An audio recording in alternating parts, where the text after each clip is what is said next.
asawa niya, German, nasa Canada sila. Nalaki yung bahay doon. Sabi niya, bibinyagan ako, sabi niya. O, di sige. Hindi ko binyagan. Kailangan ba nilaw? Sabi niya. Hindi lang.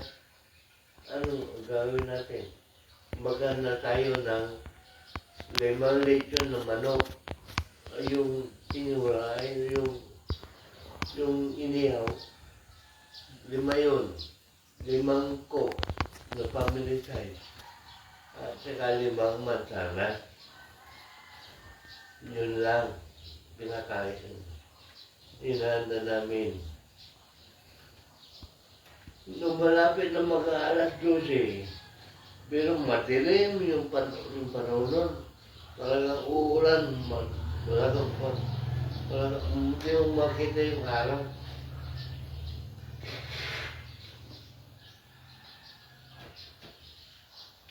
Nung mag-aalas 12 na naglakad kayo ng dagat, nagdala siya ng yung kutino na palagyan ng tubig para sa paligo ko. Pag-uwi.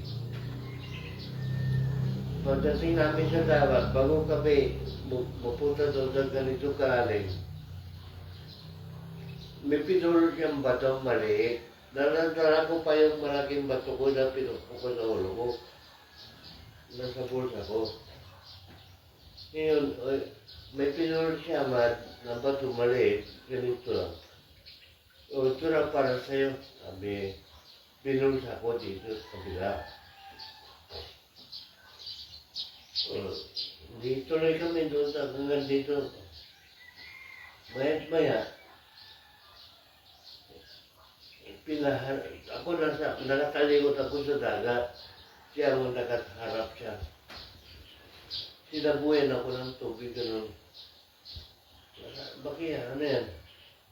Pinipindisyon ka ni Mama Mary. Sabi mo.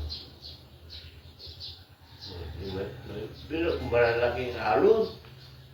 Maraming katagan pagbilansan ka. Sabi ko, huwag kang lalayo kasi hindi ako marunong lumaw.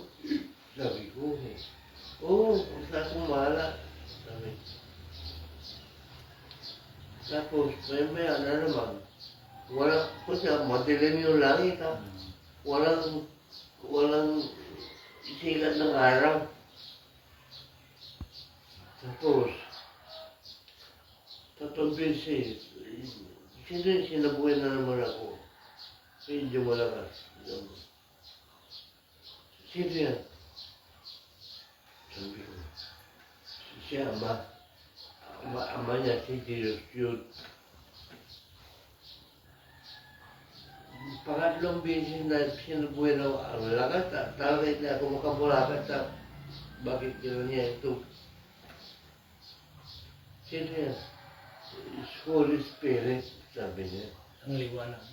Tapos, di, ay gano'n, raw. Ngayon, yung nagtataka ko kasi malalakas yung dalo yun. Ang tawas. Alon. Bakit? 2 beses na lumundag sa amin yung hindi kami sinagasaan. Bakit yun? Sabi ko sa isip ko. Dito yung alon, ang lakas. Kumano yung alon, no? Lumagpas. Lumagpas, oo. Lumagpas sa amin. Sabi niya, bakit ganun? Ang tubig dito, hindi gumalaw. Pag ganun yung alon. Tapos, pag ganun, diretso. Kami lang, andito, diretso yung alon, diretso. Dito lang sa aming dalawa. Lumagpas, nagtaka siya. Taka, bakit hindi tayo lumundag sa atin? Yung dalo yung Alon. alon. Nung umupa yung dagat, wala na yung mga malalaking alon. Biglang humina ang alon. Sabi ko, nasaan ngayon yung bumukas ang langit? Sabi ko. Pero tinanong ko sa kanya, kagaya ng yung bigyan mo pa, kagaya ba ng nangyari kay Jesus? sabi niya, bubukas din ba ang langit? Oo. Meron bang kalapati? Sabi ko, oo. Yun, nangyari yun. Madilim na doon. Ngayon nung pagkatapos ako paliguan, umupa yung dagat. Tinanong ko siya ngayon, nasaan ngayon yung bubukas ang langit? Sabi ko, tumingin ka sa taas. Sabi niya. Eh, hindi ko maniwala, di madilim eh. Umikot-ikot ako pa ron. Tapos, tinuro ko, ay ito, bukas sa langit. Sabi ko, mayroong malaking buwag na walang ulap. Bumukas yan. Una lang mali. Walawang. Oo. Pagbalik ko ganun sa bulsa ko, bakit nawala yung bato kong malaki? Yung pinupukot ng ulo. Nawala. Sabi ko, Roy, nawala yung bato ko. Nataka ko, mabigat na yun, bakit? Nawala, paano nawala? Sabi niya, nasa iyo na, pumasok na sa iyo. Nakita mo na eh, sabi. O, sige nga, sabi ko. Nasaan ngayon yung kalapati? Sabi ko. Tingin ka doon sa puwang na walang ulap. Malang ganito. Tataka ko doon, bakit buong madilim doon lang sa... Wala akong makita. Yung liwanag dito sa amin. Wala naman sabi ko, pero nung tinitigan mo buti, Yun, sabi ko. mong alin mo tamo doon sa puwang. Ngayon, nakita ko parang plastic na malaki. Na parang saranggola. Saranggola. Nag-iisip ako, saranggola yata yun. Sabi ko. Tapos, sabi ko saranggola, bakit abot na gano'n doon? Dapat bukong saranggola. Sabi ko sa inisip ko. Tapos, may kalapati. Punto doon sa maliwanag. Ay, napayag ako nung makita ko yung kalapati. Ang kalapati, yung ganito kalaki. Oh, yung tayo Hindi lang kalapati maliit. Ang una-una, sabi ko, yun. Pumunta sa ulap na puti. Sabi niya, baga-baga. Hindi. Sabi ko, pupunta yan sa blue. Pumunta sa blue, gumalong pa sa kanyang kalapati. Gumaganya. Nakaharap sa kanya. Tatlong bisit bumalik. Doon siya umiyak.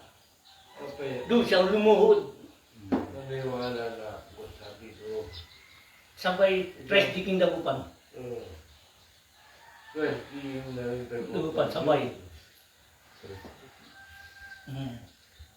Tapos, nung umuwi na kami, nakita ko na yun.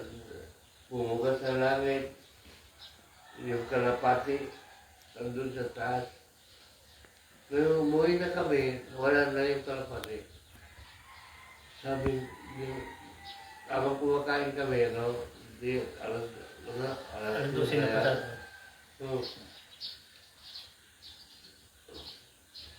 Ang yung handa namin na pagkain, kuha muna kami tigisa. Ang kinain namin, isang yung lechon manok, apple, tsaka isang yung panunggok. And then yung apat. Ano apple. Nahiya kami, napahinga nun, makatabi kami doon sa bahay na yun. Sa flooring ng kwan, may sikip flooring. Ayun, ganyan sa labas na pahinga kami. Pahinga kami. Habang nagpipintuan kami, nakatulog siya. Ako naman nakapili gano'n. Bakit? May nakita kong ang liwanag parang mata. Dalawa. Sabi, ano kaya? Hindi ako may nakita kong ilaw na gano'n, dalawang Yung alas sabi ko, Tapon lang. ano kaya yun? Tingnan mo yung binigay ko sa yung bato, yung mali. Naputi. Oh, dito ko sa kwarto. Tinignan ko, bakit?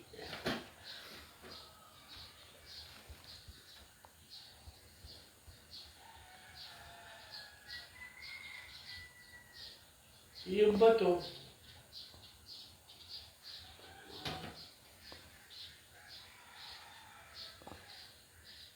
may dalawang mata.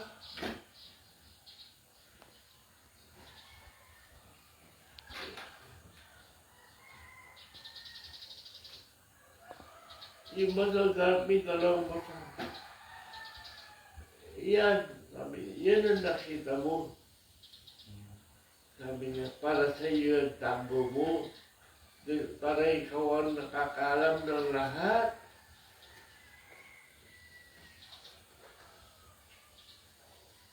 Sabi niya, ayun.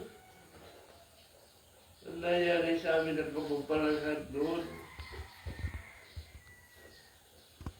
Mapalag siya dahil sa kanya pinagtiwala ng Diyos Ama. Para sa akin, siya ang witness ko. Nagpapasalamat ako. At ako napili. Isipin mo, isa lang ang witness ko, siya lang. Ang patuloy. Dalawa sana kami. Ito sino nung. Yung bahay niya din na Dito sa ba likod. niya? Bayaw niya yung German na may-ari ng bahay. Ayaw ko dyan, sabi yan. Kasi nakakita siya ng naniligo dun sa bandang kwan.